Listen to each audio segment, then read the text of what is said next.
Well, when it comes to UAS systems and drone systems in western North Dakota, the first thing I would say is that the state of North Dakota in our 2019 legislative session stepped up with the governor's recommendation with approximately $30 million in funding for UAS systems to put together the fly corridors that are needed to make what is currently being developed applicable to the industries that need it. And it's in western North Dakota now because it's an industry area of concern for the Bakken development and the companies out here, specifically for site detection, for spill detection and spill monitoring, for corridor development in terms of their infrastructure. And a lot of the areas that they look at, they can do it faster and better with drone technology than they can with any other technology out there today. And that's why the industry is so key to western North Dakota and so key for North Dakota as a whole, because as we develop this, it will be profitable for them to bring this technology to the Bakken area, and then from there it will guide its development statewide to the rest of the areas. The importance I see in using drones is you look at the oil and gas industry, and it's grown by leaps and bounds in the last several years due to technology advancement. This is obviously the next step in the next transgression into what we will see with the industry. The industry operates, their success is based on how they can reduce costs and increase efficiencies. So when they're able to use, again, the new technology, when we talk about drones or unmanned aerial, when they can use that to monitor their systems, it helps them reduce those costs into that area. You know, my thoughts on the unmanned drones is that it provides an innovative solution and addresses some of the concerns and challenges regardless of industry, whether it's agriculture or oil and gas.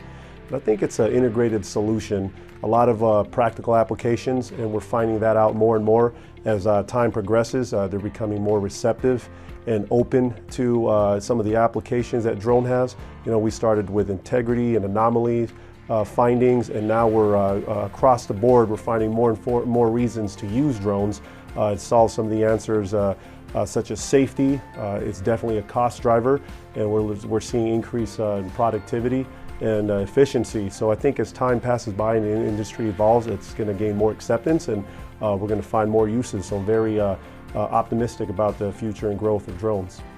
Using an unmanned drone in the Williston area for businesses here, it's great for Bakken, for oil, energy, real estate, retail, all of those businesses that are developing here in the area. The importance of unmanned aircraft systems has really been made self-evident in the way that it's impacted every part of our state. We're seeing over in the western part of North Dakota the interest that oil companies are having. We're seeing that they're wanting to hire employees. We're hiring our students to come over there and to do work in unmanned aircraft systems. So we're starting to see that return on investment for actually using unmanned aircraft systems. We have agriculture that's being used. UASs are being used in agriculture, and that's been just fun to see.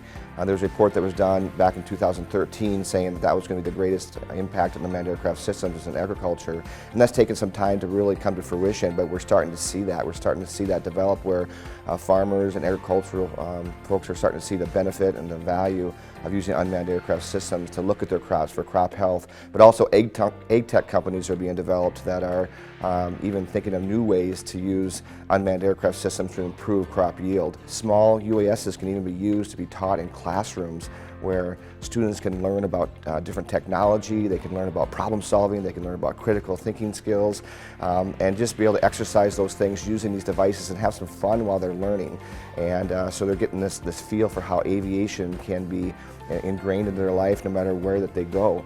We're seeing companies that come in like Northrop Grumman and General Atomics that are here in town that want to do business here, and they see the workforce that we have and the work ethic that we have that they can really tap into. We have our universities that are needed really to figure out some of these problems that haven't been completely solved. You know, agriculture is on the edge of really seeing that return on investment, but it's not quite there yet. But we need universities like NDSU to help to look at things like the different crops and how we can inspect those crops and look at them, and to actually have the analytics side of the software really working to say what's going on with these crops, so we can take that information, we can take that data, and we can do something with it. And so there's tons of research that needs to be done in safety and operations, in sensors, in in multiple areas that we can be a part of that with the expertise that we have at our universities here in North Dakota as well. Just saw the other day in North Dakota Job Report there was about 8 or 9 different jobs, UAS jobs that are available here right in the state. And so this is going to bring in new people into our state that can feel that need and also provide jobs for the people that are already in our state.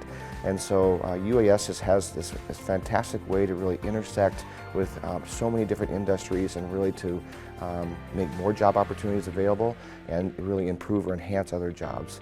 And so the importance of UAS is we're just seeing the starts of it, but I think it's really going to grow as we move forward.